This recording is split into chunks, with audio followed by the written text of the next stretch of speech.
Joining me now, Florida Democratic Representative Kathy Castor. She serves on the House Energy and Commerce Committee. Congresswoman, great to have you with us. Your committee passed through things that I know you do not approve of on Medicaid. We'll get to that in a second. But the House Budget Committee today failed to pass this through. Do you feel Republicans are losing the thread here? Do you think this legislation could fail?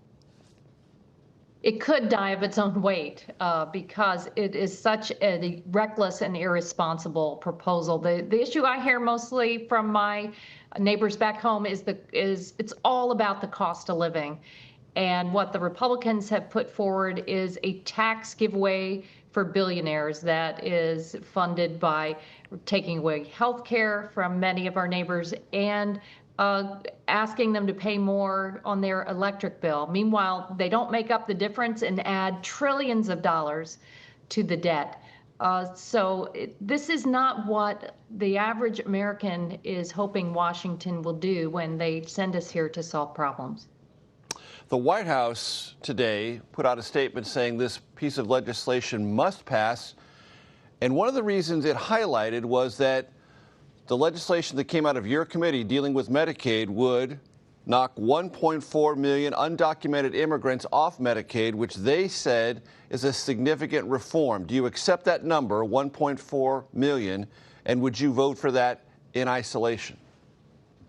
You know, what we learned in our committee was that that was fake news, that if you are undocumented in America, you do not qualify for Medicaid. So this is part of their strategy to distract you with hot button issues. They say that Medicaid is rife with waste, fraud, and abuse, and there's some common ground there.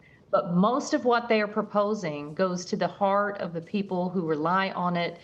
Maybe a child with complex conditions, maybe your mother or father in a rehab center, or wanting to live their life at home and avoid having to go to a nursing center. The independent CBO says that almost 14 million Americans will lose health coverage under the current draft of the Republican tax giveaway.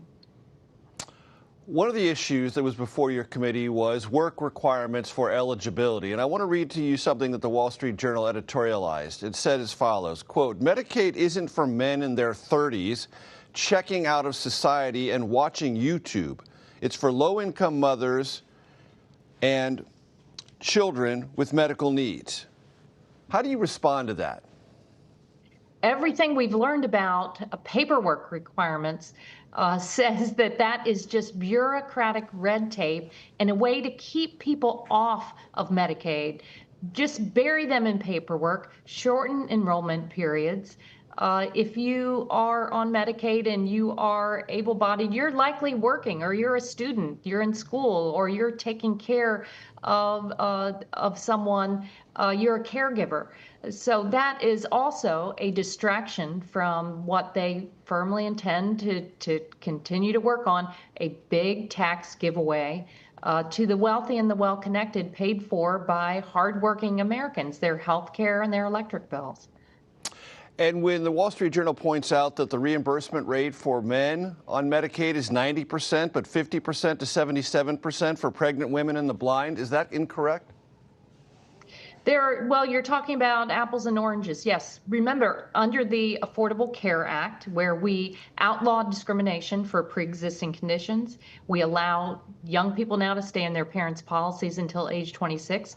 Part of the ACA was Medicaid expansion, and many states, about 40 states across the country, have expanded Medicaid to a larger population. That's good news. When you can cover people, keep them out of the emergency room, that has a positive effect on everyone's insurance bills. Now we need to go farther, and the answer isn't rip care away or make it more expensive. It's to continue on reforms to make sure that all Americans are covered.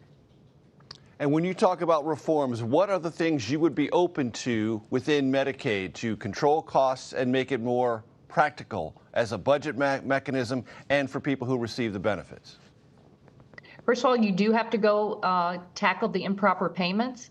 I also wrote a letter just yesterday to the Inspector General of Health and Human Services about a strange diversion of funds in Florida where Governor DeSantis was caught taking Medicaid proceeds from a settlement and sending it through political action committees. There is a lot of provider fraud out there. Those are things that I would hope we can all agree on. But the answer certainly isn't ripping that coverage away and leaving vulnerable people to fend for themselves. And then the other piece that hasn't gotten a lot of play out there is, America is in the midst of a manufacturing boom because of clean energy investments that Democrats passed a few years ago. 400,000 jobs have been created, and it's helped people afford to replace heat pumps and AC, insulate their homes, and that's also in the crosshairs of the Republicans. They are doing the bidding of the big oil and gas companies. All of the projections are now, if you take away clean energy investments and double down on oil and gas, you're going to cut jobs, and consumers are likely to pay more on their electric bills, maybe as much as $100 per month. Congressman, I want to ask you this question before I let you go. I've covered a lot of reconciliation bills dating back to the early 1990s. I've been around a very long time.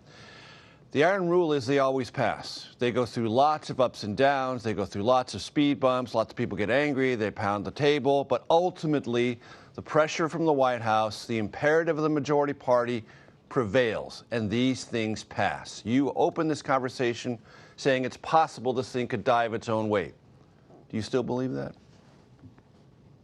I do, but it's up to the American people. If they also believe that they deserve a little bit of tax relief rather than billionaires and the wealthy and well-connected, they need to speak up. If they value their health care and Medicaid or under the Affordable Care Act, they need to be outspoken now too. If they don't want their electric bills to go up and they want to continue this clean energy manufacturing boom across the country. But there are a lot of powerful special interests in Washington, D.C., and I know the president has made certain promises that he wants to follow through on. But at this moment in time, people are talking about the cost of living, especially with the added expenses of the tariffs. So the Republicans really need to go back to the drawing board and not focus on the richest people in America. Focus on the hardworking Americans. They're the ones that really need the help. Florida Democratic Representative Kathy Castor. Congresswoman, thank you so much. Thank you, Major.